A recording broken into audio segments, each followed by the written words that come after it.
Pues nada, buenas tardes a todos, las masas que se abarrotan en esta videoconferencia, en la que vamos a realizar una tercera sesión dedicada a la vida secreta de la mente de Mariano Sigman, este neuro, neurobiólogo, no, Neurocientífico, neurocientífico, ¿no? neurocientífico, claro, neurocientífico argentino. Eh, bueno, pues vamos a retomar desde el apartado de la química y la cultura de la confianza en el capítulo 2 y vamos a intentar llegar al final del capítulo 4 para que luego en una última sesión podamos recorrer ya todo el libro y finalmente tener una quinta sesión con el autor, que todavía no hemos concertado la fecha, pero que nos ha dicho que sí, con lo cual tengo que escribirle. Magda, te cedo la palabra entonces. Bueno, no sé si Sí, antes presentar perfecto. a la gente que tenemos, no hay tanta gente, pero bueno, ya sabemos. Estuve en Barcelona, Sandra, que creo que es tu primera vez, Sandra, desde Barcelona también. Sí, es mi primera vez. Bueno, muy bien, pues nada, bienvenida. Y Eva Vargas desde Lima, Perú. ¿Qué tal, Eva? Que ya estuviste otras veces. Bueno, pues nada, Magda, te paso la palabra. Bueno, fantástico. La vez pasada, en la sesión anterior, hemos dedicado a hablar sobre el tema de educación, del concepto de tabula rasa versus las nociones matemáticas y morales innatas. Y también hemos intentado contestar la pregunta si la neurociencia es un intento de superar el dualismo cartesiano. Ahora estamos dentro del segundo apartado, que es el apartado sobre la identidad y sus claves, digamos, neurocientíficas, donde también hablamos de corazonadas, de cómo se olfatea el amor, de la naturaleza del optimismo y la confianza. Y hemos acabado la sesión hablando de dos enfoques éticos, el deontológico y el utilitarista. Por lo tanto, hoy, como ha comentado Jorge, pretendemos acabar el capítulo sobre la identidad, que es el segundo, y también el tercero, sobre la máquina que construye la identidad. Y a lo mejor también, con suerte, acabaremos el cuarto. Pasamos al subcapítulo de la química y la cultura de la confianza. Aquí nos explica Sigman que la confianza tiene tanto el componente cultural como el químico. Si jugamos al juego de repartir el dinero entre los desconocidos, a pesar de que el cálculo racional económico nos indica que nos convendría compartir y colaborar para beneficiarse más, lo hacemos solamente en una medida muy justa, para no pasar ni por tonto ni por agarrado, ¿no? Y aquí nos inclinamos hacia más o menos confianza según también el contexto cultural, que tiene un papel muy importante. Aquí el autor evoca la cultura de Papúa Nueva Guinea, donde se ve que la generosidad es extraordinaria. Y, y esto se debe a que hay un fuerte compromiso de reciprocidad, ¿no? Culturalmente arraigado, que de hecho lo hay en prácticamente todas las culturas, pero el grado puede variar. Y el componente químico de confianza por excelencia es la hormona de la maternidad, es decir, la oxitocina, que desde el primer momento de nacimiento pues, fundamenta y cienta para toda la vida los lazos entre madre e hijos. De hecho, en los experimentos que realizan y que el autor describe, el juego de repartir el dinero se ve afectado si los participantes aspiran oxitocina, porque su nivel de confianza bajo el efecto de oxitocina crece de forma significativa. Pero esto no significa que podemos, tomando la pastilla o aspirando a oxitocina, pues volvernos a largo plazo más confiados, ¿no? No puede ser una cosa tan simple como desencadenar esta confianza en base a solamente la hormona. Una lástima eso, ¿no?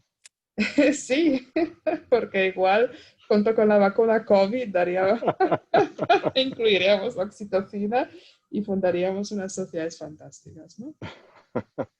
Pero parece ser que pues, tal vez a largo plazo, de hecho la oxitocina, el efecto que tiene, ¿no? También va bajando un poco primera, bueno, justo después del parto, pues los niveles están muy altos y luego se va regulando, ¿no? Ajá. El siguiente capítulo es la semilla de la corrupción.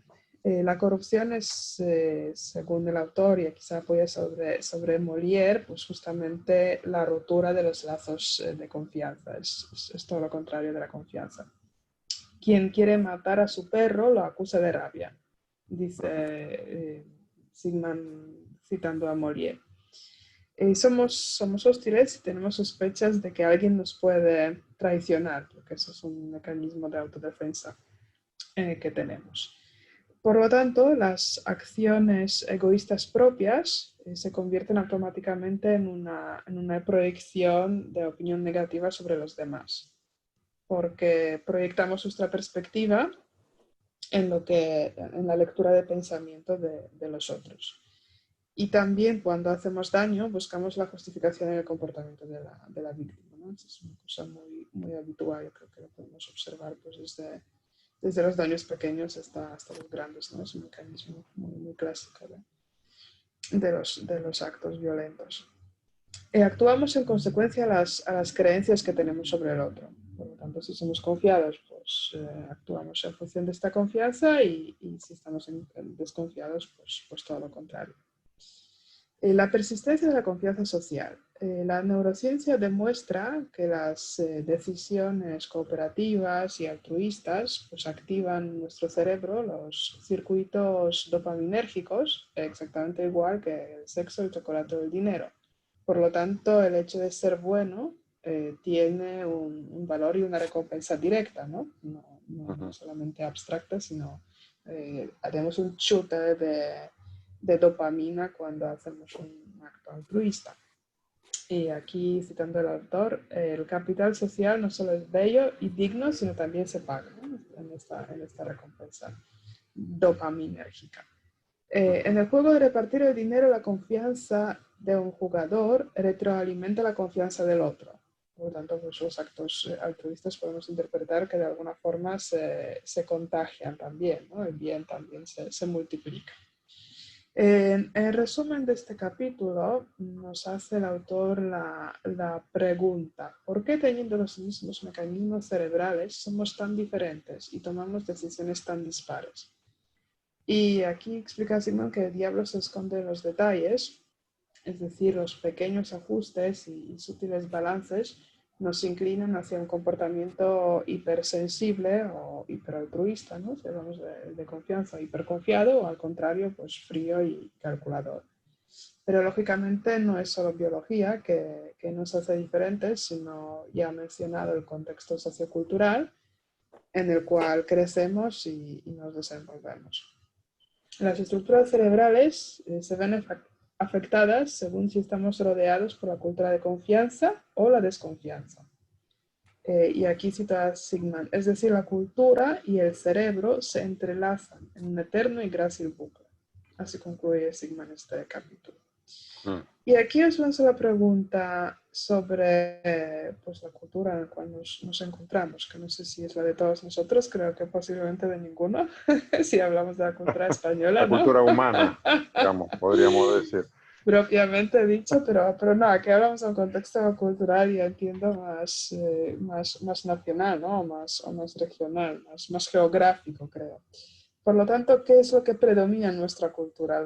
Pero si queréis hablamos de la humana, ¿eh? ¿Cómo lo interpretáis? ¿Qué es lo que predomina en nuestra cultura, en definitiva? ¿La confianza o la desconfianza? ¿Qué opináis?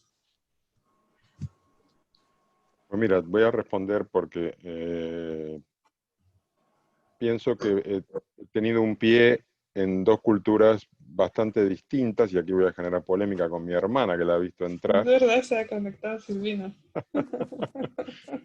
Creo que el grado de confianza tiene que ver con el grado de desarrollo y de madurez de una sociedad. Y en la medida que es una sociedad que todavía está como en formación o así que no ha llegado a su punto, pues predomina más la desconfianza. Y yo veo, por ejemplo, más desconfianza en mi primera mitad de mi vida en Argentina que en la segunda. Y ya con esto, Silvina, te doy la palabra. Es un horror esto porque me vas a pegar. No, no te voy a pegar, espera que voy a abrir el video. Aquí estoy. No, creo que depende de la clase social, dentro de la Argentina. Y que una cosa es los porteños y clase media, y otra cosa son otros sectores dentro del país, donde tal vez hay más confianza. Pero sí es verdad, en las transacciones comerciales, por ejemplo, yo cuando fui a Estados Unidos, porque bueno, ahí el cliente siempre tiene la razón, pero estaba súper impresionada del hecho de que yo iba y le decía, mire, me vendieron una cosa que estaba en mal estado, y no sospechaban de que yo estuviera diciendo una mentira. Enseguida me creían y me lo cambiaban, cosa que acá jamás, en Argentina, jamás sucedía. O sea, había en general una mayor confianza, pero creo que tiene también que ver, depende de los sectores sociales y de la ruralidad versus la ciudad, como que en las grandes ciudades hay más desconfianza, me da esa sensación, que en un pueblo más pequeño, donde la gente se conoce más, hay unos lazos sociales que permiten una mayor confianza entre las personas. Así que no creo que se pueda generalizar, pero sí No. en el ámbito así urbano, clase media, porteña en particular, sí. En general es pensar que el otro está mintiendo siempre. Es Bueno, lo primero aquí, que uno piensa.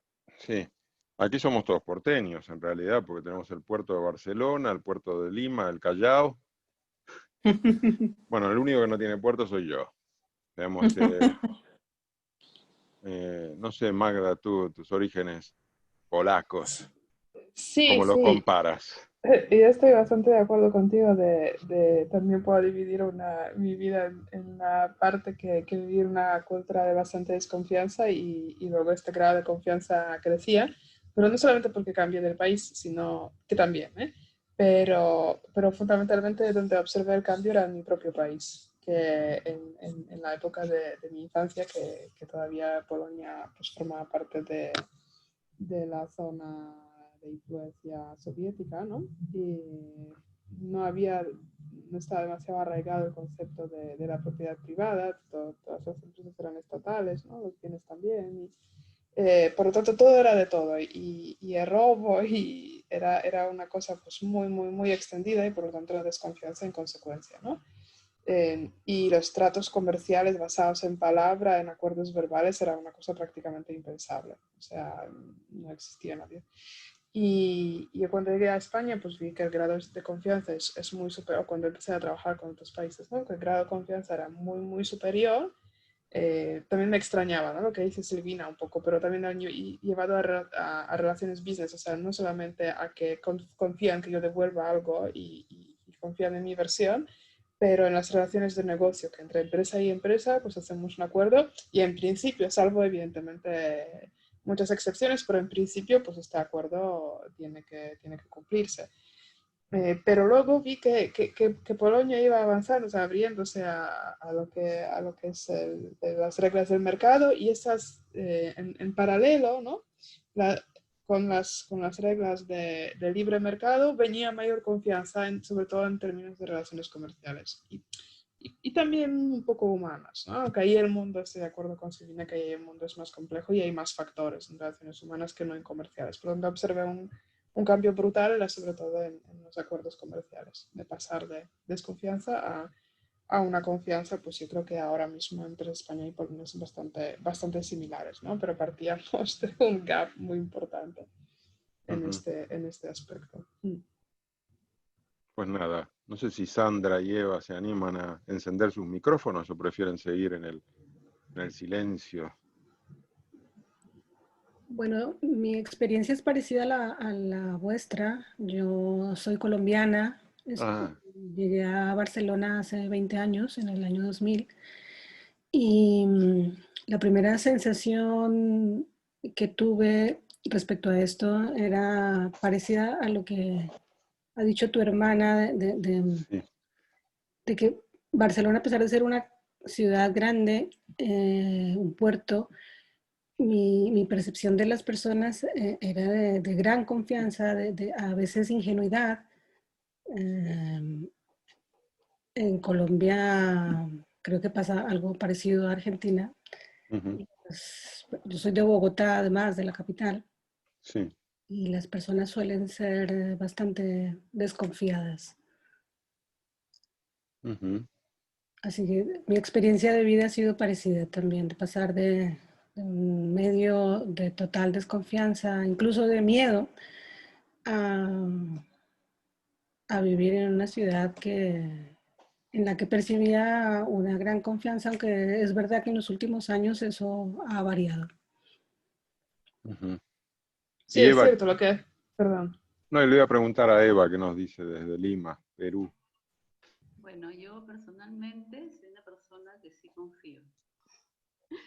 Todo el mundo me dice que soy muy confiada, pero en realidad eso depende de dónde vivas, la cultura, en qué país. Bueno, he vivido en Estados Unidos, he vivido en Buenos Aires, en Barcelona, en Perú, y creo que eso depende más de la persona, ¿no?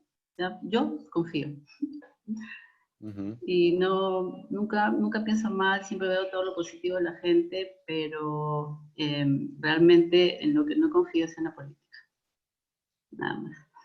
Ujú. Eso es Bueno, todo. pues muy bien. Bueno, pues nada, muchas gracias. Magda. Sí, seguiré antes que simplemente un comentario a lo que ha dicho Sandra, que me parece muy interesante que efectivamente hay una relación entre confianza y seguridad, ¿no? Seguridad también subjetiva. O sea, si en Barcelona últimamente ha empeorado esta confianza, pues es porque es que han empeorado los ciertos parámetros de seguridad, ¿no? De civismo.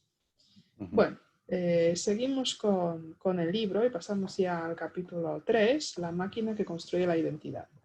Aquí la pregunta de este capítulo es cómo nace la conciencia en el cerebro y cómo nos gobierna el inconsciente. El estado actual de neurociencia pues, nos permite descifrar los sueños y también hasta cierto punto determinar si un paciente vegetativo tiene algunos rastros de conciencia y hasta qué grado. La conciencia es una dimensión, dice Sigmund, en la cual nos movemos, como el tiempo o el espacio. Nuestro grado de conocimiento de la conciencia aún es escaso, pero ahí se han dado los primeros pasos para detectar cómo funciona. Lavoisier, el calor de la conciencia.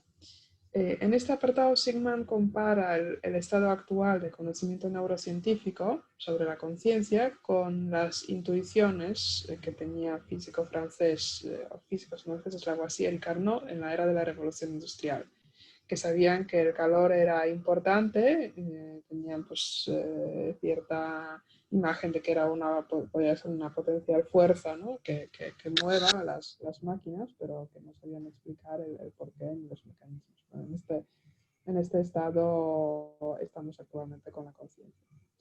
La psicología en la prehistoria de la neurociencia. Sigmund Freud, dice Sigmund, era justamente el Lavoisier de la conciencia, ¿no? También tenía las intuiciones, pero no sabía cómo definirlas, cómo profundizar en ellas. Por lo tanto, trataba la conciencia a través de su opuesto, a través de la subconsciencia.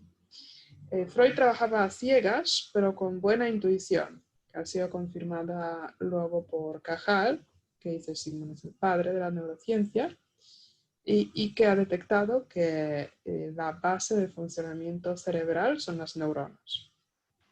Actualmente sabemos cómo funcionan los procesos conscientes y los inconscientes, pero solamente tenemos acceso a ambos en primera persona o acceso completo. Freud en la oscuridad. La arquitectura cerebral que dibuja Freud en su obra El Proyecto está formada por neuronas fisensoriales que viven en el presente neuronas psi, que forman memorias, y neuronas omega, que acumulan la carga en el tiempo y se organizan en episodios. Por lo tanto, Freud intuía que son estas neuronas omega que se organizan en episodios temporales las que constituyen la conciencia. El libre albedrío abandona el diván. Freud argumentaba que las neuronas phi activan las neuronas psi, que activan las neuronas omega, y que la conciencia se genera, por lo tanto, en los circuitos inconscientes, que es todo como un engranaje, ¿no?, de diferente tipología de neuronas. El proceso inicia en la inconsciencia y luego, de alguna forma, no explicada aún, pues pasa a ser consciente. Debido a que casi toda la actividad mental, según Freud, es inconsciente, la inconsciencia es el motor de nuestras acciones y la conciencia es solamente una capa que eventualmente puede vetar las decisiones que ya están tomadas en plan inconsciente. Por lo tanto, pregunta Sigman, en la línea del pensamiento de Freud, ¿no?, si elegimos algo, ¿somos realmente los protagonistas? Porque se supone que el protagonismo requiere conciencia, ¿no? Ujú. Gracias a la resonancia magnética podemos observar la actividad de la alcahueta del cerebro, concretamente en la parte frontal y medial, es decir, el área de Brodmann 10, que denota nuestras acciones futuras. ¿De qué forma? La actividad en este área aparece 10 segundos antes de que reconozcamos que hemos tomado la decisión. Tengo que decir que hoy he regresado al texto para ver si realmente son 10 segundos o 2 milisegundos, porque me pareció muchísimo tiempo, 10 segundos antes, que ya se toma la decisión hasta respecto de lo que nosotros pues, somos capaces de decirlo. Pero sí son 10 segundos después. O sea, primero en el área de Brodmann, de alguna manera, pues ya tomamos la decisión, entre comillas, ¿no?, simplificando mucho, y 10 segundos después, pues nos damos cuenta que la hemos tomado.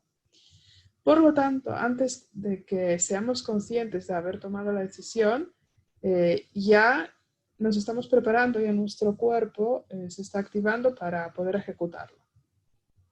La conciencia, dice Sigman, no tiene voto, pero sí tiene veto. Es decir, puede filtrar, inhibir o cambiar la decisión que ya está tomada.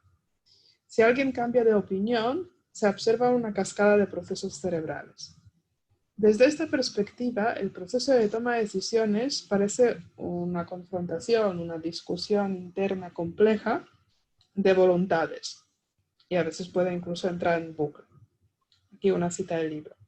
Es la capacidad del cerebro de observarse a sí mismo, y este bucle quizás constituye el principio de la conciencia. Aquí lanzo una pregunta. ¿Quién toma las decisiones? A la vista de lo que nos explica la neurociencia, ¿es defendible el concepto de libre albedrío?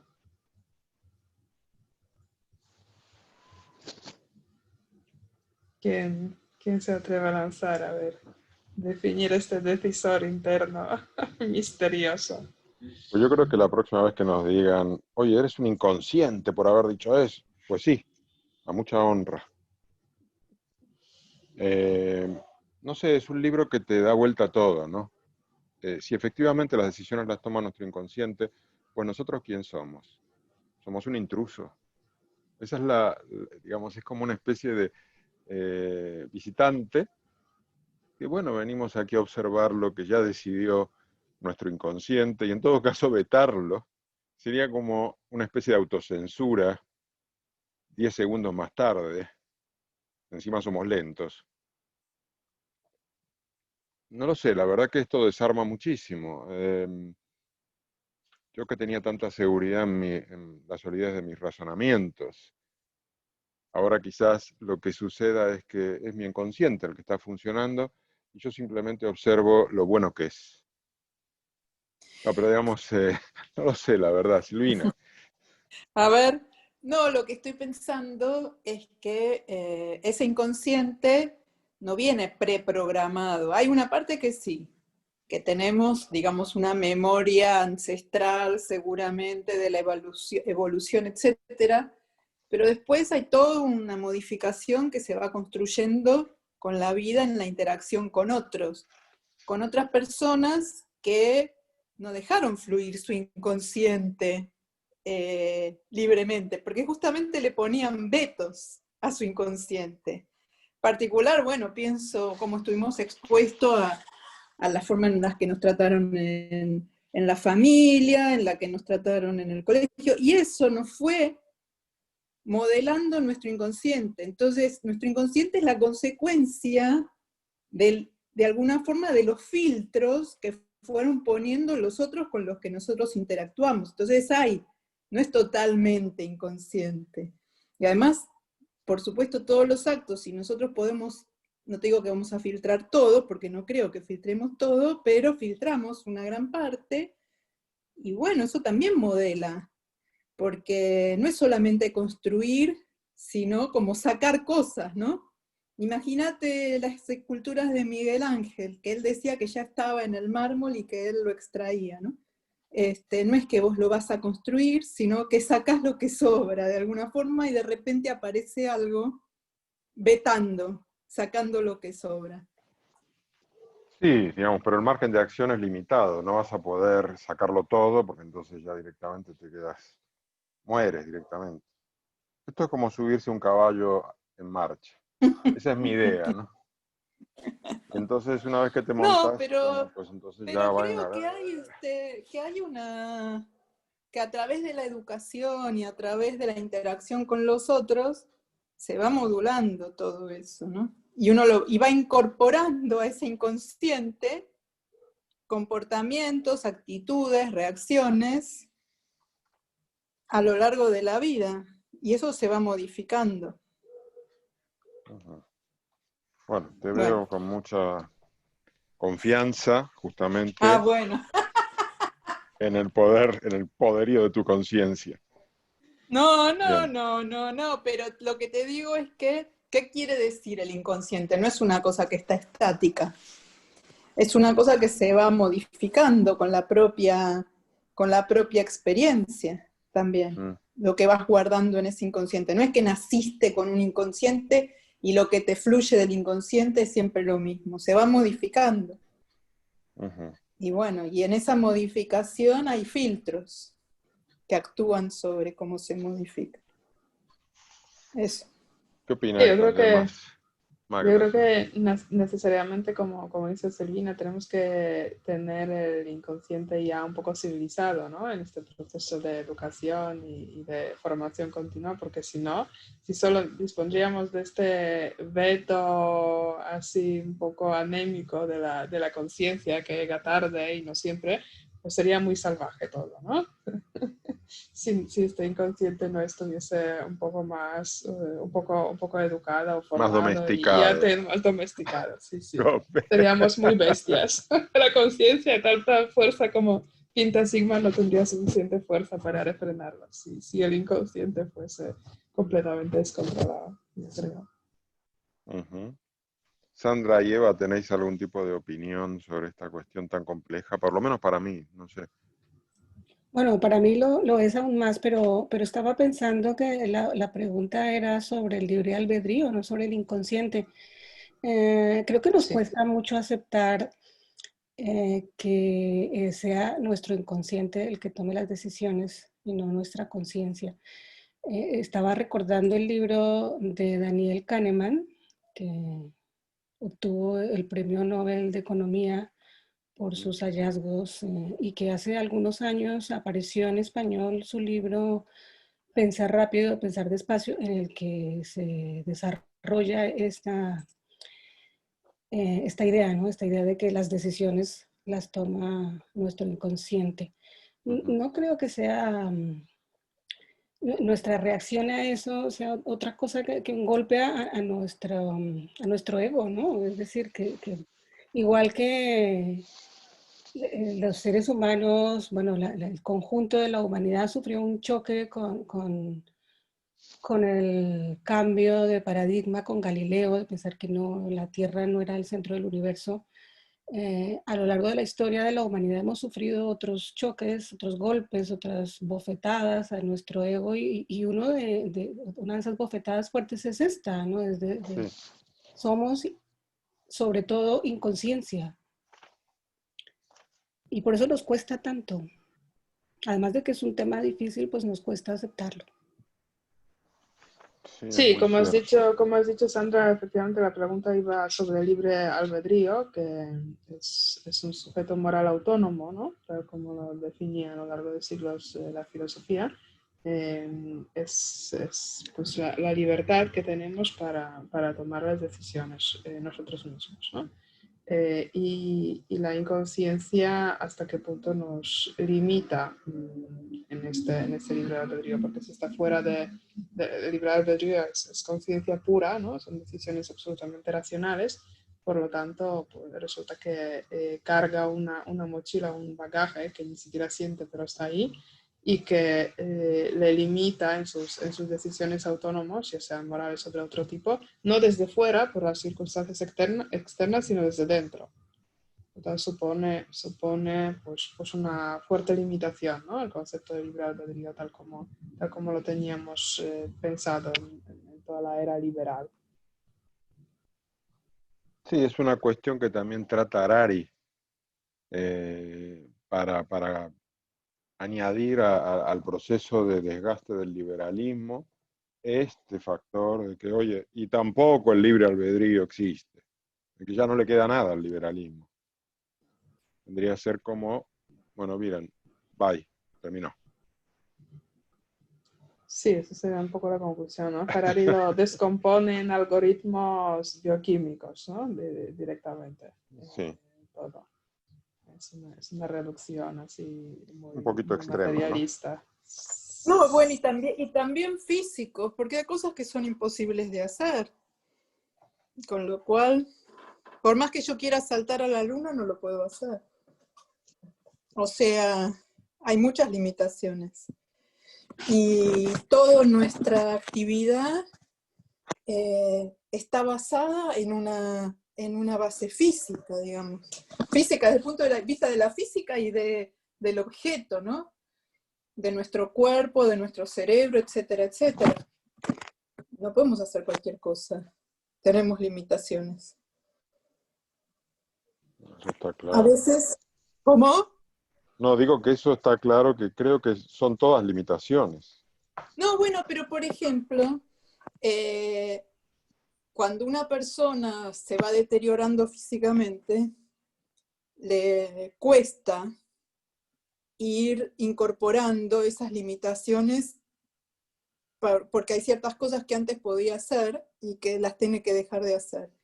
Y creo que en el tema del coronavirus, el alejamiento social y los barbijos y todas esas cosas, entra un poco eso, la poca aceptación de las propias limitaciones, que en este caso serían de las limitaciones como sociedad, ¿no? Pero bueno, pero es lo mismo que cuando vos, no sé, te rompes una pata y no podés caminar más. O te pasa otra cosa que no la podés hacer más. Y bueno, el propio cuerpo te pone límites. Sí. Y es bien difícil aceptarlo. Acá en este caso sería el cuerpo pensado como un montón de organismos juntos, que somos la sociedad. Pero bueno, es verdad que son límites preventivos, no son efectivos, pero bueno. Seguido un momento que tengo que increíblemente abrir la puerta. No hay nadie y están tocando el timbre. Sigue, No, Magda. no. Perfecto. Bueno, yo creo que sí, lo que tú decías, Elena, que existen los límites físicos, de estos éramos conscientes, ¿no? De que existían todo tipo de limitaciones ya por nuestro propio cuerpo, por las circunstancias externas, pero resulta que hay otra capa, la inconsciencia, que nos limita y de eso sí que ya Ya no estoy. contábamos con esta limitación, ¿no? Hasta hace poco. Es una cosa más, un cuestionamiento adicional, probablemente. No sé si queréis seguir con la lectura o alguien quiere añadir algo más respecto de... Vale, seguimos entonces. El intérprete de la conciencia. Thorsten Wiesel y David Hughes, que fueron galardonados con el premio Nobel por definir el rol de cuerpo calloso, que es el puente que conecta los hemisferios. En el caso de las personas con los hemisferios separados, que se puede dar para prevenir la severa epilepsia, resulta que cada hemisferio empieza a funcionar como casi un cerebro separado y se monta su propia película, o sea, recrea su propia interpretación de la realidad. Hay experimentos sobre ello, donde podemos ver que las personas en esta condición, según el ángulo que ven el objeto, pueden o solo nombrarlo o solo dibujarlo, pero no las dos cosas a la vez, porque los dos hemisferios no se conectan, y uno que es el responsable del lenguaje, pues si lo vemos en este ángulo que permite trabajar el hemisferio izquierdo, en este caso sería, creo, ¿no? Para nombrarlo, pues para que podamos dibujarlo, pues hay que cambiar el ángulo para que lo pueda interpretar el hemisferio derecho. Y este funcionamiento, o sea, el funcionamiento separado hace también, en el caso de estas personas, que inventamos, o sea, respuestas completamente nuevas según qué hemisferio entra en acción. O sea, el mismo fragmento de texto o de realidad puede adquirir una interpretación completamente distinta en función de a qué hemisferio lo dirigimos, ¿no? Y no es un proceso de mentira consciente por parte de esta persona, sino es el efecto directo de su condición y de esta separación de los hemisferios. Una cita. Por eso el consciente es, además de un testaferro, un intérprete, una suerte de narrador que crea un relato para explicar en retrospectiva, muchas veces inexplicable, trama de nuestras acciones. O sea, ahí creo que Jorge lo decía en ocasiones anteriores, que nuestro consciente pues, es como un constante narrador, ¿no? de la película. Y aquí en el caso de personas con hemisferios separados, esto se demuestra científicamente. ¿Querías decir algo, Jorge? Que te he visto acercar el micrófono. No, bueno, lo acerco por las dudas, que se me ocurra algo. Pero Vale. iba a decir que sí, que somos como una especie de comentarista. Y a los que nos gusta hablar, eso nos gusta, esa idea, ¿no? Sí. Experimentáculos, la libertad de expresión. Los relatos de los pacientes con hemisferios separados, ya lo hemos dicho, no son mentira ni son resultado de ignorancia, sino es la versión de los hechos que presentan siendo convencidos de su veracidad, tanto si lo presenta el hemisferio izquierdo, digamos, como si lo presenta el derecho. La capacidad de la conciencia de inventar las historias es común para todos nosotros, no es una cosa que solamente afecta a los pacientes con hemisferios separados. Haciendo experimentos con trucos de magia, por ejemplo, se ha demostrado que somos capaces, y lo hacemos, justificamos elecciones que no hemos hecho. O sea, el mago nos embauca en su truco, ¿no? Y de repente le seguimos el rollo, estando convencidos de que es fruto de nuestra decisión.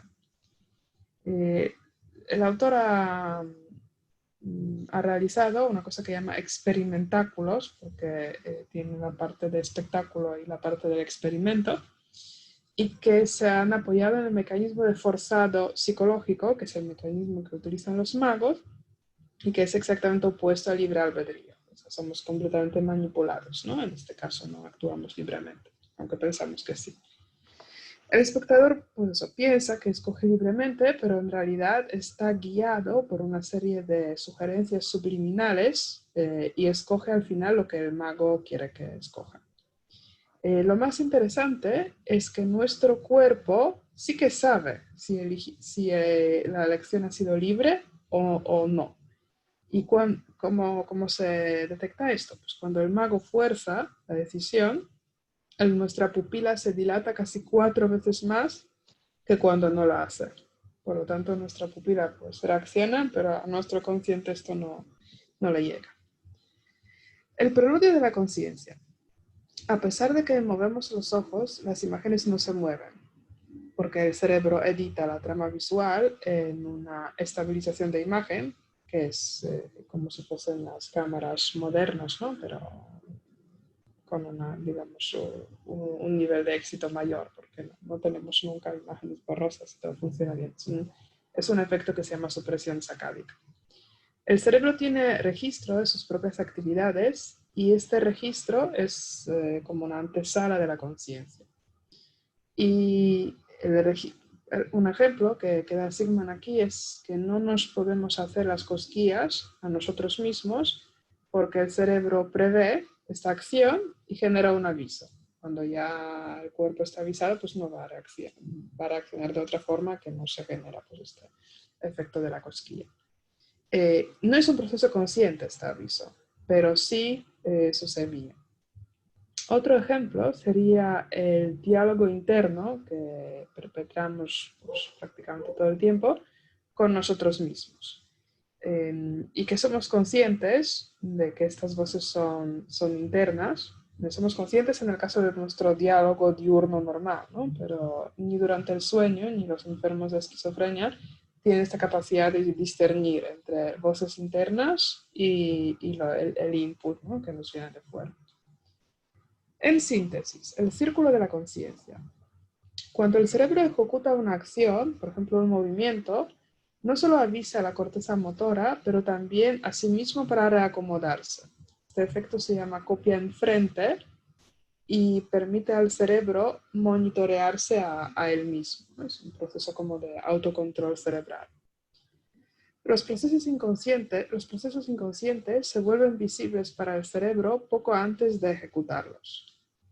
Esto pasa, por ejemplo, cuando movemos los ojos, cuando reconocemos nuestra propia voz mental o lo que ya hemos dicho antes en el caso de las cosquillas a nosotros mismos. Hay un aviso previo al cerebro en todos estos casos, aunque no pasa por el umbral, no supera el umbral de la conciencia.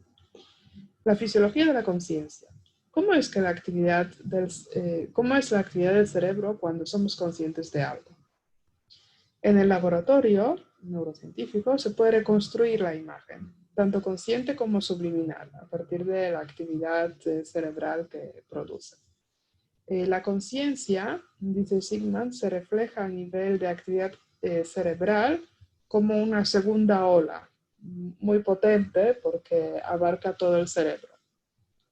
Sigman lo compara, hace un símil con las redes sociales, que sería como una viralización de un tweet, ¿no? Una cosa es que el tweet pues tiene 5 likes y otra cosa es que se vuelve viral y sacude toda la red social, pues lo mismo, pero a nivel de cerebro. Esta huella digital permite determinar, o sea, este registro de la segunda ola permite determinar si la persona es consciente. ¿Cuáles son sus características? Lo que ya hemos dicho es masiva, y abarca todo el cerebro. Es sincrónica y coherente en todos los módulos cerebrales. Está mediada, una estructura similar a redes sociales, ¿no? Hay una estructura detrás, y es compleja. La corteza frontal, parietal y el tálamo permiten que el cerebro actúe con coherencia. Esta coherencia y sincronización han de tener un grado medio, porque si la actividad es demasiado extrema, se vuelve todo, la ola se vuelve muy caótica y la conciencia desaparece. O sea, esta actividad tiene que tener un grado moderado. Leyendo la conciencia. En el caso de los pacientes en estado vegetativo, sin ningún tipo de comunicación con el exterior, se puede actualmente, en base a las imágenes cerebrales, determinar si tienen algunos rastros de conciencia o no la tienen para nada.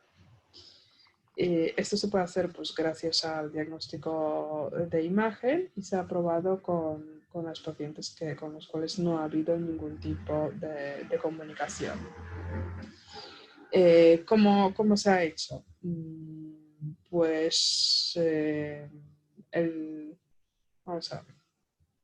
Las conversaciones con estos pacientes vegetativos se ha hecho a través de las imágenes, es decir, se decía a los pacientes que se imaginen jugando el tenis, si quieren contestar sí a una pregunta y si quieren contestar no a una pregunta, que se imaginen que están paseando por la casa. ¿Por qué? Pues eso tan raro, porque en ambos casos se activan las partes del cerebro diferentes, por lo tanto se puede hacer la lectura cuando se activa sí porque se imaginan jugando al tenis, y cuando se activan no, porque se imaginan estando en su casa. Sombras de la conciencia. ¿Qué tipo o grado de conciencia guarda una persona en estado vegetativo? Esto lo pregunta Sigman una vez hechos estos experimentos con pacientes vegetativos, a los cuales se les hacía diferente tipo de preguntas, y habían algunos que contestaban con coherencia y otros que en cierto momento ya perdían un poquito el hilo, ¿no? Ya no eran capaces de seguir. Entonces, Sigman concluye que el estado vegetativo sería una especie de conciencia fragmentada, distraída, desordenada o difusa. Por lo tanto, la siguiente pregunta sería: ¿cuál es el comportamiento mínimo necesario para hablar de la conciencia? Y aquí el autor, y con otro científico, Tristan Beckenstein, repitieron la adaptación del experimento de Pavlos de Larry Squire, que relacionaba los sonidos con los soplidos y la película de fondo. Es decir, que es como una especie de test de la conciencia que, que comprueba si la actividad cerebral pues, se puede coordinar con un experimento donde a los pacientes se les asociaba algo negativo con un soplido en la cara, y si eran capaces de anticiparse a este soplido o no eran capaces de anticiparse. Y algunos lo han sido, otros no han sido capaces de asociar digamos, el input negativo, la actividad, el soplido desagradable con la pregunta. Cito el libro: si la actividad frontal y talámica es normal, si la actividad cerebral tiene un rango de coherencia intermedia, si frente a ciertos estímulos genera actividad sincrónica y luego, unos 300 milisegundos, produce una ola de actividad cerebral masiva, y si además muestra una traza de imaginación dirigida y formas de aprendizaje para las cuales es necesaria la conciencia, si se dan todas estas condiciones simultáneamente, entonces es muy plausible que esa persona tenga conciencia. Si solo se dan algunas de esas condiciones, la certeza es menor. Resumiendo, el grado de acierto sobre la presencia de conciencia actualmente se sitúa en torno a un 80%. Otra pregunta que se hace el autor en el siguiente subcapítulo es si los bebés tienen conciencia. Y aquí cita la investigación de Ghislaine Dean Lambert, que está trabajando con los bebés, y que ha determinado que a los 5 meses de edad la respuesta cerebral consciente está prácticamente consolidada. La segunda ola, o sea, es cuando aparece la conciencia en los registros de imagen, la segunda ola de la conciencia en los bebés de 1 año llega con un segundo de retraso, en vez de los 300 milisegundos, por lo que es una conciencia más lenta. Y aquí destaca Sigman que esta investigación es la primera vez en la historia cuando los neurocientíficos están investigando territorios que por ahora estaban completamente desconocidos. Aquí hice una pregunta. Tras la lectura de este capítulo, ¿podríamos responder a la pregunta ¿qué es la conciencia?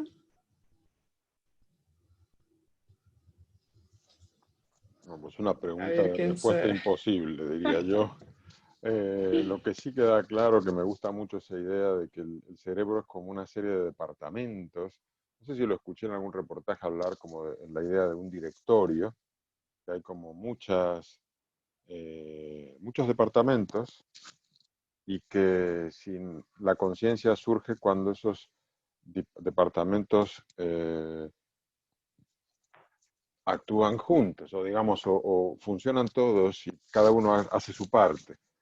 Pero si nos quedamos solamente en la función de un departamento aislado o un par de ellos, pues no se genera esa segunda ola, y por tanto no se genera la conciencia. No tengo ni idea de lo que es la conciencia. Creo que es lo que está hablando ahora mismo. Ahora, No sé, cedo la palabra a alguien que tenga una idea mejor. Yo tampoco me atrevo a hacer ninguna definiciones aquí taxativas, pero me parece muy relevante el estudio con los pacientes vegetativos por dos motivos. O sea, uno es el médico, ¿no? De intentar comunicarse con las personas que están del todo incomunicadas, y el otro es la repercusión ética, es decir, los pacientes vegetativos están vivos, ¿no? O sea, o más que están vivos, son personas, porque si hay un sujeto que no tiene ningún rastro de conciencia, es todavía es un ser vivo, porque pues, hay una serie de procesos biológicos, ¿no? Pero ¿sigue siendo persona o es la conciencia que nos constituye como personas? ¿Y hasta qué grado necesitamos tener esta conciencia para ser personas, ¿no? Claro, aquí entra pues toda una serie de dilemas relacionados con eutanasia y pues, unas repercusiones también fuertes políticas. Por lo tanto, yo creo que es fundamental saber, o al menos aproximarse a definir la conciencia, y máximo en estos casos donde no sabemos o donde estos procesos conscientes están en el límite, en el limbo. Sí, lo que pasa es que el hecho de no ser consciente no quiere decir que no sufras, eh, porque eso es me parece que esa es la cuestión. Entonces, si hay un ser vivo que sufre, pues es persona, aunque no sea consciente. Estoy pensando en, no sé, determinadas enfermedades o, no sé, gente con Alzheimer, yo qué sé. Es decir, me parece que no puede ser la conciencia el determinante de tu condición de persona, sino el ser un ser sufriente o no. Entonces, Tomando No, lo lo, que dice Harari, me ujú. tomo lo que dice Harari. Entraríamos en el debate de entonces la diferencia entre personas y animales. Exacto, exacto, porque entiendo que esta es la situación de los animales. no, lo que creo con estas mediciones que le está dando, más que definir qué es la conciencia, es como si la estuviera midiendo, ¿no? Tengo un 80% de probabilidad de que esta persona esté consciente. No sé lo que es la conciencia, pero yo mido esto, tengo estos registros y puedo decir que tengo tanta certeza de que está consciente, independientemente de si sé lo que es la conciencia o no. Ujú. Es una cosa más de medir que de saber qué es lo que uno está tratando de medir, ¿no? Sí. A mí me gusta mucho una hipótesis que él desarrolla más adelante, creo que en el capítulo 4, refiriéndose a otro autor, que ahora no me acuerdo cuál es, otro investigador, que define la conciencia como un desarrollo bastante reciente y que tiene que ver con el desarrollo del lenguaje, si no me equivoco, y de la escritura. Y me gusta muchísimo esa teoría. Pero Sí, bueno, sí, la sí. verdad, Sí, llegaremos a esto un poquito más adelante. vale. Sí, sí, es una hipótesis muy interesante. Mm. No sé si alguien más, si Sandra o Eva queréis añadir algo sobre este asunto. O Sandra. La parte ética que tú resaltabas me parece importantísima, ¿no? Hay muchas, no solamente los pacientes en estado vegetativo, sino los pacientes en coma. También se supone que tienen una pérdida de conciencia, que no son conscientes, pero no hay seguridad en ello. Y no pensamos igual, no se trata igual a nivel legal un paciente en estado vegetativo que un paciente en coma. Creo Pues que mira, yo soy tan burro que pensé que era lo mismo. Explícame la diferencia. no te puedo explicar la diferencia, pero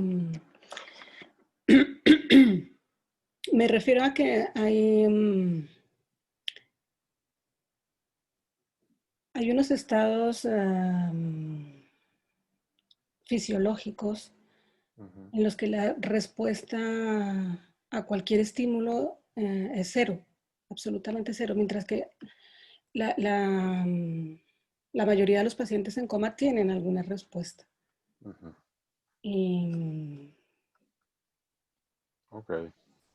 No sé si tiene algo que ver con la reversibilidad, Sandra. Si el estado vegetativo puede llegar, coma ya sabemos que es reversible, ¿no? El estado vegetativo, no sé, es mi pregunta, si es un estado, digamos, que es reversible o es irreversible. sí, era eso a lo que me refería. No tengo ninguna formación médica, no puedo responder esto, pero sí era eso a lo que me refería. Tal vez el vegetativo es el que tiene el electroencefalograma plano, pero y tal vez coma tiene algún nivel de actividad. Por otro lado, hay comas inducidos farmacológicamente, ¿no? Que son estados de no conciencia, como cuando tenés una anestesia, pero no tenés tu cerebro plano. Yo la verdad tampoco lo sé la diferencia, pero supongo que tiene que ver con el electroencefalograma, lo que te da. Y lo que creo es que las imágenes de resonancia magnética te deben dar más información que un electroencefalograma en un lugar. Ujú. Sí. Bueno, por otra parte, saliéndome totalmente de esto, a nivel coloquial, hablamos de la inconsciencia, es decir, no todo el tiempo somos conscientes de la respiración, no somos conscientes del flujo sanguíneo, del latido del corazón, etc. Y también hablamos de la inconsciencia cuando estamos dormidos. Ujú. Creo que es bueno apuntar a esas pequeñas cosas para seguir pensando en lo que sabemos o lo que creemos de lo que es la conciencia. Ujú. Sí, el sueño, y creo que Sigmund también va en esta línea, es como una suspensión temporal, ¿no? de la conciencia. También lo sería cualquier anestesia, coma inducido o estados similares pasajeros, ¿no? Donde la conciencia pues queda en suspenso. Mm, pero, pero bueno, pues luego bueno, es como una pausa. Lo digo porque me pareció me sorprendió mucho lo que dijiste acerca de que se debate si se es o no persona cuando se está en estado vegetativo, ¿no? Em, Es un planteamiento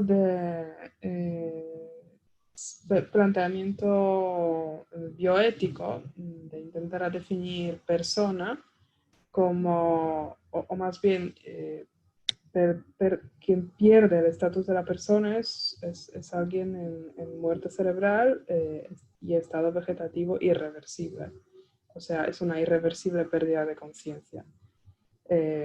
sí, Ahí está un poco, ¿no? La línea muy interesante. argumentacional de los éticos que defienden a la aplicación de eutanasia en estos casos, argumentando que alguien en el estado vegetativo de pérdida de conciencia irreversible sigue siendo el ser vivo, puede sufrir o sufre, no sabemos, ¿no? O sí sabemos en un caso determinado, pero digamos, el sufrimiento no está excluido, pero pierde el estatus de persona. Sí, es importante. Simplemente no hay posiciones, simplemente os cito, ¿no? Una postura un poco bioética que va detrás del argumento, o sea, va detrás de eutanasia. Otro es simplemente una decisión autónoma de querer morir, pero no es lo mismo, ¿no? Argumentar se puede aplicar la eutanasia porque alguien ya no es persona o se puede aplicar la eutanasia porque alguien quiere morir. Esas son dos situaciones O diferentes frente al mismo problema. no se puede aplicar la eutanasia porque alguien tiene un grado tal de sufrimiento. También, Es humano acabar ese sufrimiento.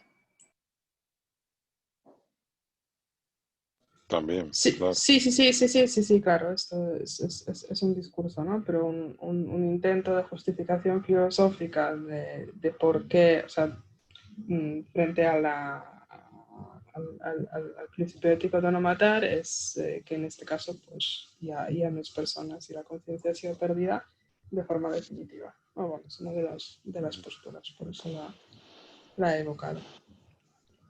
A mí una cosa que me gusta, bueno, de este libro que me ha descubierto miles de cosas, es esto del diálogo con uno mismo, ¿no? Que es la mayor parte del tiempo estamos en ese diálogo, ¿no? Yo no sé de vosotros, yo estoy todo el tiempo dialogando conmigo mismo. Lo que pasa es que a veces también cuando estoy solo, hablo conmigo mismo, es decir, que hablo en voz alta.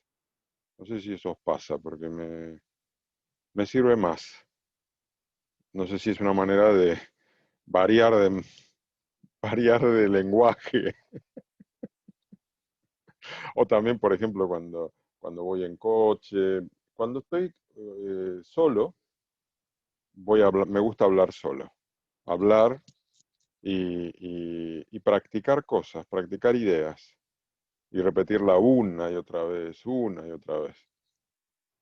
No sé si eso os pasa, digo por medir el grado de normalidad que puedo tener. Eh, a mí no me pasa, es decir, es gracioso que utilices el verbo pasar, ¿no? No dices no lo hacen, sino no les pasa. Yo pienso que cuando hablamos estamos ordenando una idea o varias y la velocidad del habla es infinitamente menor a la velocidad de los pensamientos. Entonces utilizamos el habla como un método para que sea más fácil y más productivo nuestro pensar y nuestro repasar las ideas. Está bueno. Sí, sí, sí, es cierto que dices, no, yo tampoco diálogo conmigo en voz alta, ¿no? Pero no Ok. apuntaría por ahí al grado de Ah, pues normalidad. yo, No, bueno, yo no creo que sirva, pero yo hablo, tal vez es una cosa familiar, pero y no sé si lo haríamos cuando estábamos juntos, cuando éramos pequeños también.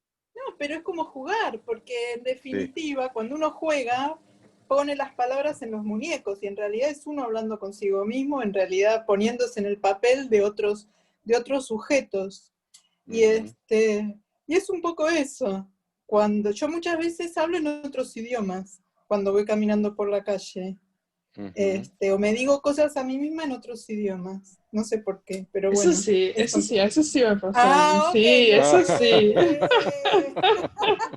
No he caído, pero sí.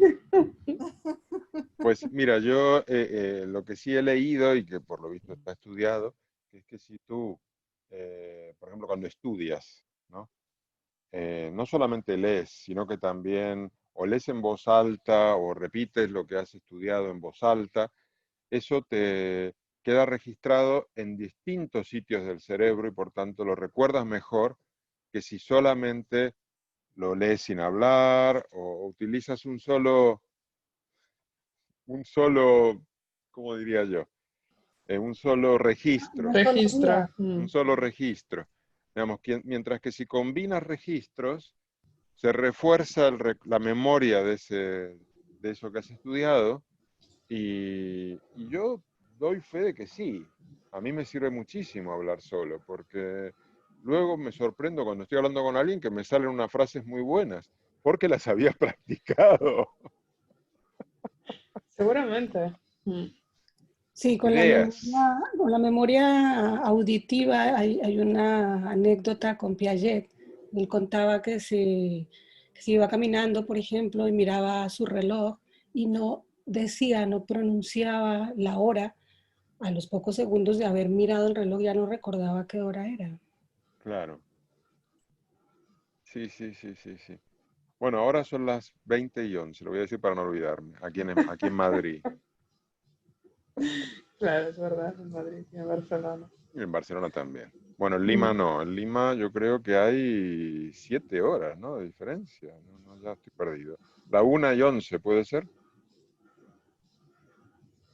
Nada. Bueno, pues yo creo que sí. Bueno, Es que es hora de comer, justamente. Por eso la gente no claro. responde. Bien, Magda. Pues si queréis, seguimos, ya pasamos al capítulo 4, que es un poco el capítulo narcótico, sobre los estados Sí. alterados de la conciencia. Está titulado Sí. Los viajes de la conciencia y la pregunta es, ¿qué sucede en el cerebro durante los sueños? ¿Acaso podemos descifrarlos, controlarlos y manipularlos? Pero más adelante pues no solo se hablará de los sueños, pero también de estados alterados de la conciencia. La conciencia tiene un interruptor y desconecta cuando estamos dormidos, en coma o bajo efectos de anestesia. Pero ¿qué pasa si contamos a una persona dormida un cuento? Y aquí Tristan Beckenstein ha realizado un experimento para, primero estableciendo una pauta de mover la mano derecha o izquierda tras escuchar determinadas palabras. Y luego seguía dando estas instrucciones y el sujeto seguía ejerciendo estos gestos a pesar de que ya no era consciente de ello, ¿no? Por lo tanto, la conciencia puede tener diferentes sintonizaciones y estados. Ya hemos visto que la de los bebés tiene otra temporalidad, es más lenta que la de los adultos, y la de los esquizofrénicos pues no distingue voces exteriores de voces propias. Elefantes nocturnos. La desconexión cuerpo-mente no siempre es perfectamente paralela. En 10 hasta 20% de los casos, una persona al despertar tarda un poco en retomar el contacto con su cuerpo, que se denomina la parálisis del sueño. Entonces tenéis a alguien alrededor, yo sí que al menos tengo 2 personas que se quedan así un poco paralizadas para despertarse y tardan tiempo, o les pasa a veces, ¿no? Hasta que toman el contacto. O al revés, los sonámbulos actúan corporalmente durante el sueño. En la mayoría de las culturas, el sueño se considera un tiempo perdido, sobre todo en la cultura occidental, ¿no? No le damos suficiente valor a este proceso reparador durante el cual el cerebro hace la limpieza, recoge basura, hasta una limpieza de residuos del metabolismo cerebral. Es una limpieza realmente, no solamente a nivel metafórico, ¿no? Sino realmente recoge pues, los residuos metabólicos a nivel celular. Y a su vez consolida los procesos cognitivos de la memoria.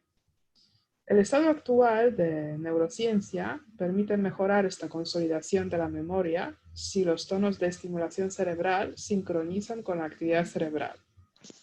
Aquí a lo mejor os viene a la cabeza un instrumento mágico para aprender los idiomas, ¿no? Que te ponías unos cascos Sí. y durante la fase REM, otra fase de sueño, pues bastante se aprendía. Y Sigmund dice que esto no tiene ninguna base científica, este tipo de artefactos. No obstante, el principio como tal existe, es decir, si de verdad activamos el cerebro durante el sueño y además coordinamos la onda de activación con nuestra onda cerebral, sí, esto sí permite consolidar mejor la memoria.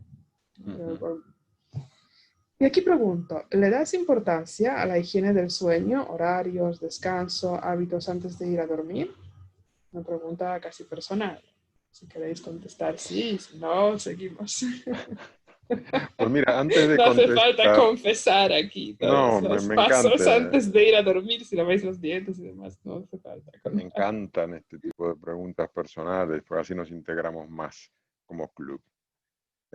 No, quería comentar algo antes de responder, que hay una nota al pie de página que me resultó inquietante en este apartado, sobre este galés Brian Thomas, un devoto y buen samaritano, dice Sigmund, que en medio de una pesadilla en la que estaba luchando, creía estar luchando contra un ladrón, estranguló a su esposa hasta la muerte. Al despertar, devastado y sin entender lo que había hecho, llamó a la policía para contarles que había asesinado a su compañera de vida durante 40 años. Bueno, yo no sé si empezar a dormir en camas separadas Eso o... depende de episodios sonambúlicos, ¿no? No habrá sido el primero de este señor, entiendo. Digo porque, bueno, yo no he tenido sueños de estar estrangulando a una persona, pero digamos, hace mucho que no tengo sueños violentos. Eso no sé por qué. Será que es una etapa más plácida de la vida. Bueno, dejo de decir tonterías. Que alguien responda, por favor, a la pregunta de Magda. O si no queréis confesar vuestros hábitos de sueño, pues al menos la importancia, ¿no? Que le otorgáis Sí, o qué opináis. para mí es importante y estoy de acuerdo con lo que decías, que supongo que es lo que dice el autor, porque digo supongo porque no he leído el libro, respecto a que en Occidente pensamos que el sueño es tiempo perdido. Pero sí, para mí es importante porque desde siempre, yo ahora tengo 55 años y de pequeña, durante mi época de colegio, luego en la adolescencia, la queja en mi casa de mis padres era que yo dormía mucho y yo necesitaba, sigo necesitando dormir más de 7 o de 8 horas, que es lo que se entiende como dormir socialmente, lo que se admite, pues como horas de Ujú. sueño. Pero yo necesito más. Los fines de semana me tardo mucho más en despertar y lo necesito mucho más. Creo que eso también debe ser algo del organismo de cada cual, pero sé de personas que con 4 horas están perfectamente durante todo el día lúcidas, claras en su mente. Yo necesito dormir más horas. Ujú. Sí, yo también, porque si duermo 4 horas, luego al día siguiente no funciono bien. Y creo que, bueno, es necesario ese tiempo para poder hacer esa limpieza de la que habla Sigmund, de todos esos procesos para los que sirve el sueño. A mí lo que me sucede es que me duermo rápido, no tengo un problema de insomnio a la hora de dormirme, al contrario, voy a dormir porque me estoy durmiendo. Y entonces no puedo leer en la cama porque no duro ni una página. Es decir, enseguida llego a la cama y estoy dormido. Lo que pasa es que me despierto, generalmente hay un momento que no sé qué fase será, seguro que es algún cambio de fase, tipo a las 4:30 de la mañana, es una especie de reloj que tengo en la que me suelo despertar. Y ahí me cuesta volver a dormirme. Entonces lo que hago a esa hora es ver las noticias en el móvil, que creo que es un hábito un poco absurdo, ¿no? Pero bueno, es inevitable porque no tengo sueño y no me quiero levantar. Y si logro estar más o menos tranquilo y no tener una inquietud, que haya algún problema de trabajo y tal, en general no lo tengo. Entonces a los 40, 45 minutos me vuelvo a dormir. Y esa segunda etapa de sueño es bastante más profunda y me siento bien cuando me despierto. Siento como que he tenido una buena noche. Pero tengo esa escala, ese momento, esa parada, que es como bajar en el tren y tomar un poco de aire y después sigo. No sé si eso os pasa, pero para mí es un hábito. De adulto, ¿no? De niño, no me pasaba eso. Sí, una vez he leído sobre esto que se llama un sueño bifásico y que pasa un montón de gente que está a veces confundido con el insomnio y que no es insomnio, sino simplemente esta pausa, ¿no? Que puede ocurrir, no suelen ser estas horas de la madrugada.